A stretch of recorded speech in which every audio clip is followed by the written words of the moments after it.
I found myself at the Crossroads Motel, a place so remote it seemed to exist in a realm of its own, far from the bustling noise of the city where I lived. My reason for being here was simple yet profoundly personal: a search for solitude, a brief escape from the relentless pace of my daily life. The motel, advertised in an obscure online forum, promised a serene environment, perfect for those seeking to disconnect and rejuvenate. Little did I know, my search for peace would lead me into a nightmarish ordeal that would forever blur the lines between reality and the inexplicable. The first night passed uneventfully, a welcome reprieve that lulled me into a false sense of security. By the second night, however, the atmosphere of the Crossroads Motel had shifted palpably. The air hung heavy with an unspoken dread, a silence so profound it felt like a physical presence. I retired to my room early, exhausted from a day spent exploring the desolate landscapes that surrounded the motel. I awoke suddenly in the dead of night, my room suffused with an eerie moonlight that seemed to cast shadows where none should exist. The digital clock by my bedside blinked 3 a.m., its red digits the only other source of light. An inexplicable sense of unease took hold of me, urging me to investigate the source of my discomfort. Stepping out into the hallway, I was greeted by a silence more deafening than any I had ever experienced. The usual sounds of a motel at night, the distant murmur of a television, the soft tread of late-night wanderers, were conspicuously absent. It was as if the building itself had been swallowed by an abyss, leaving me as its sole occupant. Compelled by a mixture of curiosity and fear, I made my way to the reception, hoping to find some explanation for the unsettling quiet. The journey there was surreal. My footsteps echoed unnaturally in the empty corridors, as if the very walls were listening. But it was the sight that greeted me at the reception that truly began my descent into the inexplicable. The area was deserted, the dim light flickering sporadically, casting grotesque shadows. Yet, it was the absence of the night attendant, a fixture since my arrival, that sent shivers down my spine. Panic began to gnaw at the edges of my reason as I searched the ground floor, only to find more of the same. Emptiness and an oppressive silence that seemed to mock my growing fear. It was then, in the midst of my confusion and dread, that I first became aware of being watched. Turning abruptly, I caught a glimpse of a figure standing at the far end of the hallway, barely discernible in the dim light. It was motionless, its features obscured by the shadows, yet its presence was undeniable. A primal fear rooted me to the spot, my heart pounding in my chest. As quickly as it appeared, the figure vanished, leaving me to question whether my mind had betrayed me in its panic. Despite every instinct screaming at me to return to the safety of my room, curiosity and an unrelenting sense of being drawn propelled me forward. The motel seemed to transform with each step, hallways stretching into infinity, doors melding into the walls, creating a labyrinthine prison from which there appeared no escape. I found myself outside once more, the chill of the night air doing little to dispel the suffocating atmosphere that had claimed the motel. The exterior was as deserted as the inside, the parking lot empty, the surrounding wilderness eerily silent. The realization that I was truly alone, save for the enigmatic observer whose presence I could still feel, was overwhelming.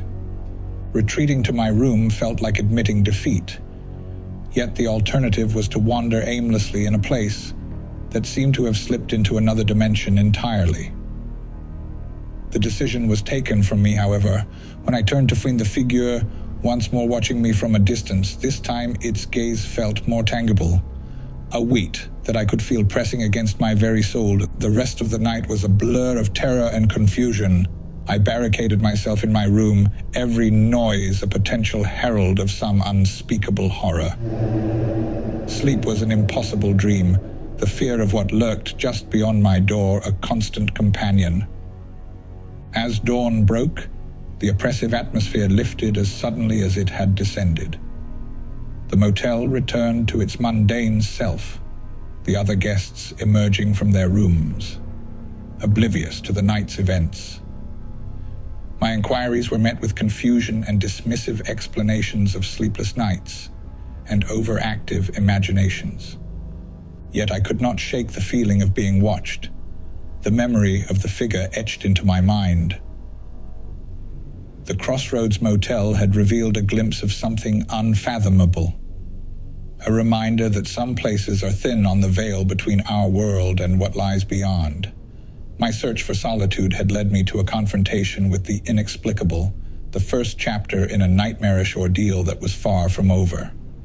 The day after the inexplicable events of the night, I found myself ensnared in a web of paranoia and disbelief. The sun's rays, though warm and life-affirming, did little to dispel the cold dread that had settled in my bones. The motel's normalcy was now a grotesque mask, behind which lurked secrets too sinister to comprehend. Despite the rational part of my mind urging me to leave, a stronger, irrational curiosity anchored me to this place. I needed answers, or at the very least to understand what was happening to me. As evening approached, a palpable sense of apprehension filled the air, or perhaps it was only my heightened senses that perceived the change. Determined not to spend another night cowering in fear, I resolved to confront whatever lay in wait. Armed with a flashlight and a makeshift weapon, a heavy flashlight, more comforting as a tool of defense than practical, I ventured out of my room as dusk painted the sky in shades of blood and fire. The motel, under the cloak of twilight, had transformed once again. The once benign corridors now whispered with the promise of hidden eyes watching from the shadows. My earlier encounter with the mysterious figure had left me with a lingering sense of being followed, a feeling that had only intensified as the day wore on. Now, as I walked the silent hallways, that sensation became a certainty.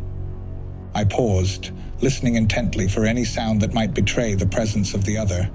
It was then I heard it, a soft, dragging sound, like fabric over rough flooring, coming from just around the corner. Heart racing, I pressed myself against the wall, inching closer to the source of the noise. Peering around the corner, I saw nothing but the empty hallway stretching out before me. The sound, however, continued, a chilling reminder of my unseen companion. Fueled by a mix of fear and determination, I followed the sound, which seemed to lead me in a maddening dance through the motel's corridors. Each turn I took seemed calculated to disorient and confuse, leading me deeper into the building's heart. The sound would grow faint, then loud, as if whatever made it was at once far away and uncomfortably close. It was in the motel's deserted dining area that I finally saw it again, the figure from the night before. It stood at the far end of the room, back turned to me, its form obscured by darkness. The sense of being observed was overwhelming, a pressure that filled the room and threatened to suffocate me. I called out, my voice sounding alien in the oppressive silence. The figure did not move, nor did it acknowledge my presence in any way. As I took a step forward, the lights flickered violently, casting erratic shadows that danced across the walls. And then, as suddenly as they had begun, the lights went out, plunging the room into darkness. Panic seized me, a primal urge to flee taking hold. Yet when the lights flickered back to life, the figure was gone, leaving no trace of its presence save for the lingering sense of dread. The rest of the night passed in a haze of vigilant terror. I roamed the motel, searching for any sign of the figure, of any explanation for the events that had unfolded. Yet, as the hours stretched on, I found nothing. The only constant was the feeling of being watched, of a presence always just out of sight, lurking in the shadows. By the time dawn broke, I was exhausted, both physically and mentally. The motel had become a prison of fear, its walls closing in with each passing moment. The other guests, oblivious to my ordeal, went about their mornings with a normalcy that seemed grotesque in its indifference. I knew then that I could not stay, that my search for answers would have to continue from a distance. The Crossroads Motel held secrets that were beyond my understanding, forces that toyed with the fabric of reality itself. As I packed my belongings, the sense of being observed persisted, a silent farewell from the entity that had haunted my stay. Leaving the motel behind, I couldn't shake the feeling that a part of me would remain forever trapped within its walls, caught in an endless dance with the creeping shadow that lurked just beyond the reach of light. My journey for solitude had led me to a confrontation with the unknown, a reminder that some doors once opened can never be closed. The road away from the Crossroads Motel stretched before me, a ribbon of asphalt slicing through the desolate landscape. With each mile, I expected the weight of fear to lift, the feeling of being watched to fade into the realm of memory, yet it clung to me, a persistent shadow that refused to be dispelled by distance or reason. My mind replayed the events of the past nights, a loop of terror and confusion that offered no answers, only deepening the mystery. I sought refuge in a small town some miles away, a place where the normalcy of daily life seemed untainted by the otherworldly.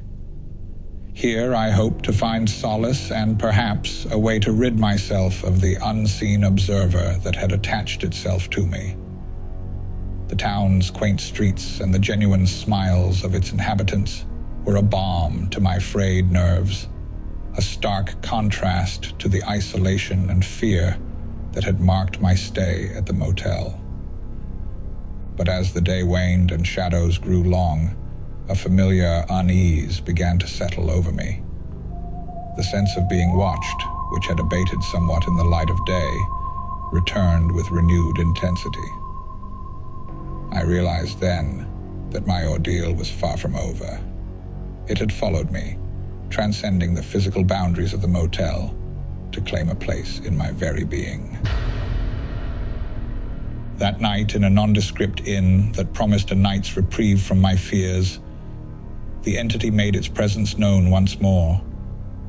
As I lay in bed, the darkness of the room seemed to pulsate with unseen life.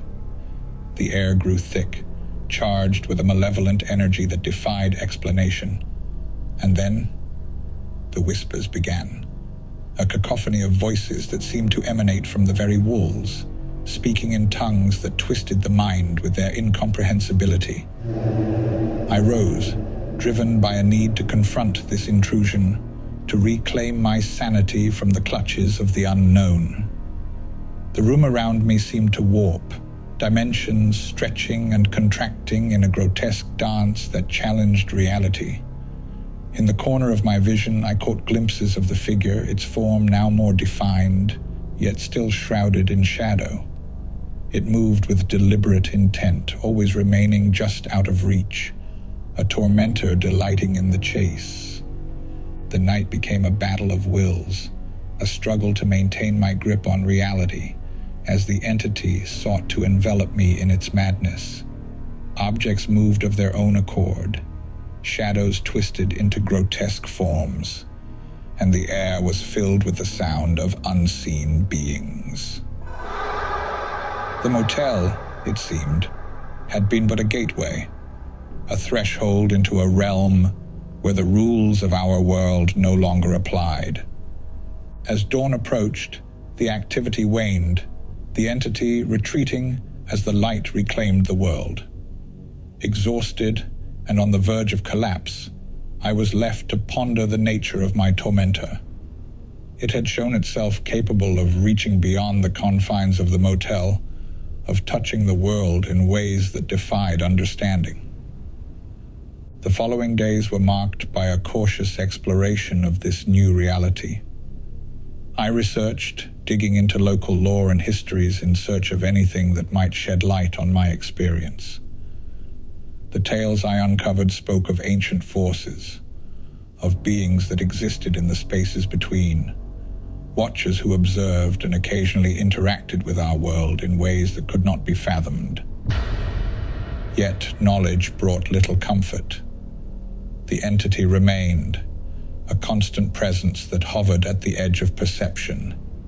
It was clear that it had chosen me for reasons unknown, binding me to a fate that I could neither escape nor fully comprehend.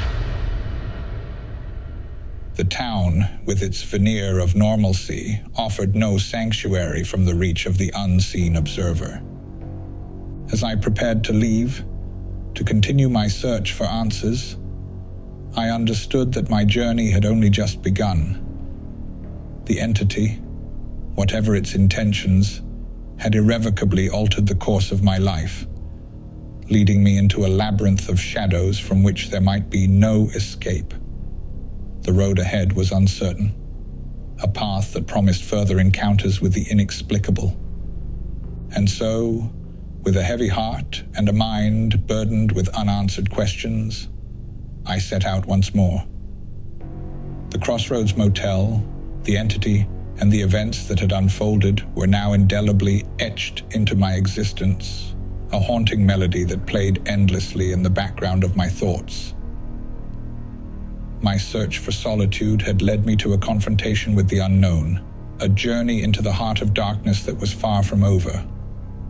Leaving the town behind, I felt as though I was leaving the last vestiges of normalcy with it. The road ahead seemed less a path to follow, and more a descent into an abyss of my own making. The entity, ever present, had become a constant companion in my journey into the unknown. It was as if by acknowledging its existence, I had granted it entry into my world, or perhaps more accurately, it had pulled me into its own. Driven by a need for answers and a desire to reclaim my life, I delved deeper into the study of the occult and the arcane. Libraries, old bookstores, and encounters with those who claimed knowledge of the unseen became the new routine of my days. Each step forward offered glimpses into a world that existed parallel to our own, a realm where entities like my unseen observer dwelled and exerted their influence. One such encounter led me to an old hermit, a man who lived on the fringes of society, whispered about in hushed tones as a seer who had looked too closely into the abyss. He spoke of the Watchers, beings that existed outside our perception of time and space, curious about our world, and occasionally choosing individuals to observe, to interact with in ways that often defied understanding. He told me of ancient rituals and symbols, methods to protect oneself or to communicate with these beings. But his eyes, clouded and distant, also spoke of the cost of such knowledge, of a mind frayed by constant exposure to the otherworldly. It was a warning as much as it was an offer of help, a reminder that some doors, once opened, can never be closed. Armed with this new knowledge, I crafted a plan to confront the entity, to demand answers or at least an end to the torment. I sought out a place of power, a location where the veil between worlds was thin, guided by ancient texts and the hermit's cryptic advice. An abandoned church, its once hallowed grounds now tainted with the passage of time and the echoes of forgotten rituals, would be the stage for this confrontation. As night enveloped the world, I began the ritual, tracing symbols of protection and summoning in the dust and decay of the church's interior. Candles flickered in the darkness, casting long shadows across the walls. And then I called out to the entity, inviting it into the circle of light. The air grew heavy, the shadows deepened, and a silence fell, so profound it seemed to drown out the beat of my own heart. Then it appeared, its form more defined than ever before, a silhouette of shadows within shadows, its features obscured yet unmistakably present. We stood, observer and observed, separated by the flickering light of the candles. I spoke, my voice steady despite the fear that gripped my heart. I demanded answers, sought to understand the purpose of the torment, of the constant surveillance. The entity remained silent, its gaze fixed upon me. But in that gaze, I felt a flood of emotions and images, a torrent of information that threatened to overwhelm my senses. It was a glimpse into the entity's world, a realm of infinite complexity and indescribable beauty, a place where time and space obeyed different rules. And I understood, or at least I began to. The entity's interest in me was not malevolent. It was curiosity, a desire to understand what it was to live within the confines of time, to experience the world as we do.